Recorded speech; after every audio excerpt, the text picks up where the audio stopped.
आइए आज हम लोग रेशियो एंड प्रपोर्शन के कुछ प्रश्नों को हल करते हैं। एक दुकान है, उसमें पेंसिल, पेन और कॉपी रखा हुआ है, वो भी अनुपात में। पेंसिल का रेशियो है 10 और पेन का रेशियो है 2 और कॉपी का रेशियो है 3 और यहाँ पे टोटल पेंसिल है यानी कुल पेंसिल की संख्या है 120। तो कह रहा है कि कॉपियों की संख्या कितना होगा बताइए। ठीक है, देखिए यहाँ पे 120 पेंसिल है।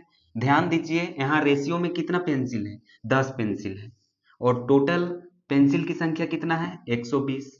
यहाँ पे कह सकते हैं 10 रेशियो बराबर 120 पेंसिल।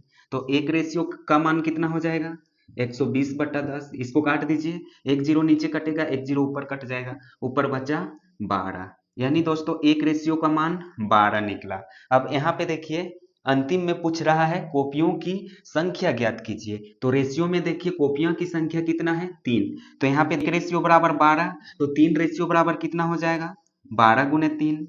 यहाँ पे गुना कर दीजिए, 12 तिया 36 कॉपियां निकल के आ जाएगा। ये हो गया हम लोगों का आंसर। आप लोग नोट कर लीजिए, बहुत ही आसान है।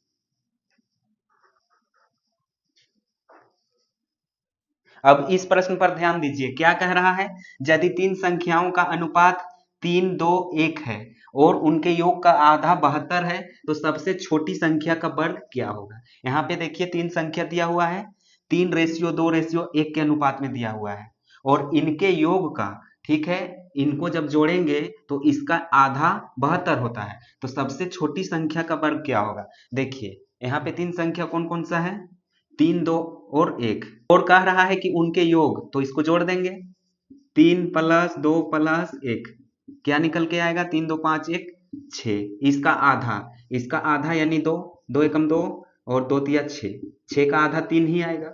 ठीक है, अब तीन रेशियो का मान यहाँ पे दिया हुआ है 72, देख सकते हैं तीन रेशियो का मान 72 दिया हुआ है। तो एक रेशियो का मान कितना हो जाएगा, इसको भाग दे दीजिए, 3 एकम 3, 3 दूनी 6, 1 हो जाएगा तो 12 हो जाएगा, 3 चौके 12। ठीक है, क्या निकल के आया 24। अब कह रहा है सबसे छोटी संख्या का वर्ग क्या होगा। अनुपात में देखिए सबसे छोटा कौन है, 3 है 2 है कि 1 है, 1 है। 24 को 1 से गुना करेंगे तो 24 ही मिलेगा, 24 एकम 24। अब इसका कह रहा है कि वर्ग क्या होगा, इसका वर्ग कर दीजिए, 24 का वर्ग आप लोगों को याद होगा, 24 का वर्ग 576 होता है। ये क्या हो जाएगा, इस प्रश्न का आंसर हो जाएगा। यहाँ पे सबसे छोटी संख्या की जगह सबसे बड़ी संख्या भी पूछ सकता था, बीच वाली संख्या भी पूछ सकता था। यहाँ पे छोटा संख्या पूछ दिया है, अगर बड़ी संख्या पूछता तो किस प्रकार से हम लोग बनाते। यहाँ पे 24 आया है तो 24 को गुना करते 3 से, जितना आता उसका वर्ग कर देते, आंसर हो जाता। ठीक है, बीच वाला संख्या पूछता, 24 को 20 2 से गुना कर देते, जितना आता उसका वर्ग कर देते। ठीक है, आंसर हो जाता। नोट कर लीजिए। अब इस प्रश्न पर ध्यान दीजिए, क्या कह रहा है, यदि तीन संख्याओं का अनुपात 2 3 5 के रेशियो में है, 2 अनुपात 3 अनुपात 5 के रेशियो में है, यदि तीनों संख्या का योग 275 है तो तीनों संख्याओं में सबसे बड़ी संख्या क्या है। यहाँ पे सबसे बड़ी संख्या कह रहा है, तो सबसे बड़ी संख्या कह रहा है तो नजर डालिए रेशियो में कौन सी सबसे बड़ी संख्या है, तो 5 है। तो यहाँ पे हो जाएगा 5 रेशियो बराबर 275। लेकिन यहाँ पे देखिए गलत हो जाएगा, कह रहा है तीनों संख्याओं का योग। तो सबसे पहले हम लोग क्या करेंगे, इसको योग करेंगे, जोड़ लेंगे, 2 प्लस 3 प्लस 5 जोड़िए, 3 2 5 और 5 10, 10 निकल के आया। अब 10 रेशियो का मान यहाँ पे दिया हुआ है 275, तो एक रेशियो का मान कितना हो जाएगा 275 बट्टा 10। एक जीरो यहाँ पे हट जाएगा तो यहाँ दशमलव हो जाएगा, यानी 27.5 निकल के आ जाएगा।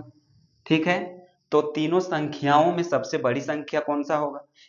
यहाँ पे संख्या निकला 27.5, तो सबसे बड़ी संख्या कौन सा है, रेशियो में ध्यान दीजिए 5 है, तो इसको 5 से गुना कर देंगे, 27.5 गुने 5, 5 पच्चे 25 हो जाएगा, हाथ में 2, 7 पच्चे 35 और 2 37 हो जाएगा, 5 दूनी 10 और 3 13 हो जाएगा। एक अंक बाद दशमलव है यहाँ पे, तो एक अंक बाद दशमलव हो जाएगा और ये हम लोग का आंसर हो जाएगा। देखिए कितना आसान है, नोट कर लीजिए आप लोग।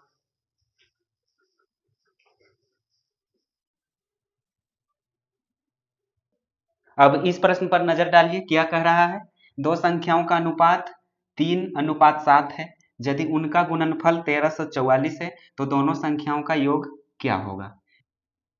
तो दोस्तों इसको क्या करेंगे, यहाँ पे हम लोग मान लेते हैं, ठीक है। x मानना होगा, नहीं तो गलत हो जाएगा। माना दोनों संख्याओं का अनुपात, इस प्रकार भी लिख सकते हैं, दोनों संख्याओं का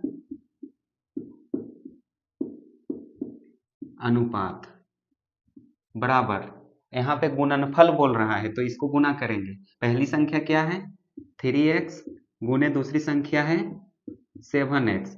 इसको ऐसे भी हम लोग लिख सकते हैं, माना पहली संख्या बराबर 3x, दूसरी संख्या बराबर 7x, ऐसे भी हम लोग बना सकते हैं। चलिए इसको गुना करेंगे तो क्या मिलेगा, यहाँ पे 3x गुने 7x है बराबर, इधर कितना दिया हुआ है 1344, 3x गुने 7x यानी 7x, 21x हो जाएगा, और यहाँ पे स्क्वायर हो जाएगा क्योंकि 2 बार है 1344। अब x स्क्वायर को इधर रहने देते हैं, 1344 बट्टा इधर आ जाएगा 21, इसको काटिए, 21 से कम 21 और ये 64 बार में कट जाएगा, ठीक है, 64 निकल के आएगा। ऐसे भी आप लोग काट सकते हैं, 21 छक कितना होता है 26 से, ठीक है, यहाँ पे बचेगा, ठीक है, 8 और 4 84 हो जाएगा, 21 चौके 84 तो 64 हो जाएगा, 64 निकला। अब इधर स्क्वायर है, जब हम लोग स्क्वायर हटाएंगे तो इधर रूट चढ़ जाता है, क्या चढ़ जाता है रूट, ये मैथ का रूल है। अब देखिए रूट 64 का मान कितना होता है 8, ठीक है, 8 का स्क्वायर कितना होता है 64, निकल गया।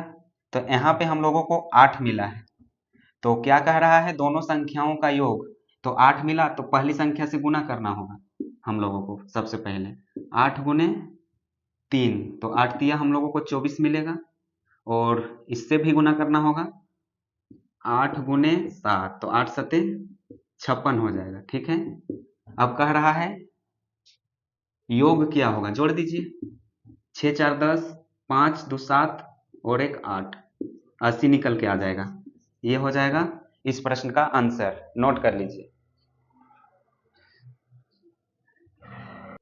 अब दोस्तों इस प्रश्न पर ध्यान दीजिए, यहाँ क्या कह रहा है, तीन संख्याओं का अनुपात 2 5 7 है, यानी 2:5:7 है, यदि उनका गुणनफल 1890 है, 1890, तो तीनों संख्याओं का योग क्या होगा, सेम चौथा सवाल के जैसा है। चलिए यहाँ भी गुणनफल कह रहा है तो इसको गुना करेंगे सबसे पहले, किसको, रेशियो को, तो यहाँ पे हो जाएगा 2x गुने 5x गुने 7x। अब इसका मान दिया हुआ है 1890, हम शॉर्ट तरीका से बना रहे हैं, ठीक है, यहाँ पे हल आप लोग लिख सकते हो। चलिए इसको गुना करेंगे तो क्या मिलेगा, 5 दूनी 10 और 10 सत्ते 70, 70 x का पावर 3 हो जाएगा क्योंकि 3 बार है। अब इसका मान यहाँ पे 1890 ही रहेगा, एक जीरो यहाँ कटेगा तो एक जीरो यहाँ भी कट जाएगा, ठीक है। तो यहाँ क्या बचा हुआ है, साफ से चलिए लिख लेते हैं, इस प्रकार से यहाँ भाग दे दिए हैं, आप लोग ऐसे भी इसको बना सकते हो, ठीक है, अगर समझ में नहीं आता होगा तो। यहाँ पहले क्या था, इस प्रकार से था, एक्स क्यूब को इधर रहने देते हैं, इसको क्यूब भी हम लोग पढ़ते हैं, तो इधर आके ये भाग में हो जाएगा 70, एक जीरो नीचे कटेगा ऊपर भी कट जाएगा, इसको काटिए 7 एकम 7, 7 दूनी 14, 4 हुआ 49 हो जाएगा, 7 सत्ती 49, यानी इसका मान निकल गया 27। पहले जिस मेथड से हम लोग बना रहे थे उस प्रकार से भी अगर बनाते ना तो यही आता 27, ठीक है। अब यहाँ देखिए एक्स क्यू है, ठीक है, एक्स का पावर 3, तो जब पावर हम लोग हटाएंगे तो यहाँ पे रूट चढ़ जाएगा, रूट 27 हो जाएगा। अब रूट 27 का मान होता है 3, यानी 3 का क्यूब होता है 27, पढ़े होंगे। अब x का मान क्या मिला 3 मिला, यहाँ पे गुना करते जाइए, 3 गुने 2, ठीक है, यहाँ योग पूछ रहा है, प्लस 3 गुने 5 प्लस 3 गुने 7, ठीक है, ये रेशियो से हम लोग गुना कर दिए हैं, x का मान जितना आया है उतना से, 3 दूनी 6 हो जाएगा, प्लस 5 तिया 15 हो जाएगा बोडमास रूल से, प्लस 7 तिया 21 हो जाएगा। चलिए जोड़ दीजिए सबको, 5 और 1 6, 6 और ये 6 12, 12 मिलेगा। यहाँ पे 2 है, 2 और 1 3 और हाथ वाला 1 4, 42 मिला। तीनों संख्याओं को अगर हम लोग जोड़ेंगे तो 42 मिलेगा। बहुत ही आसान है, ध्यान देने की जरूरत है। एक क्वेश्चन को 4-5 बार बनाइएगा, तुरंत समझ में आ जाएगा।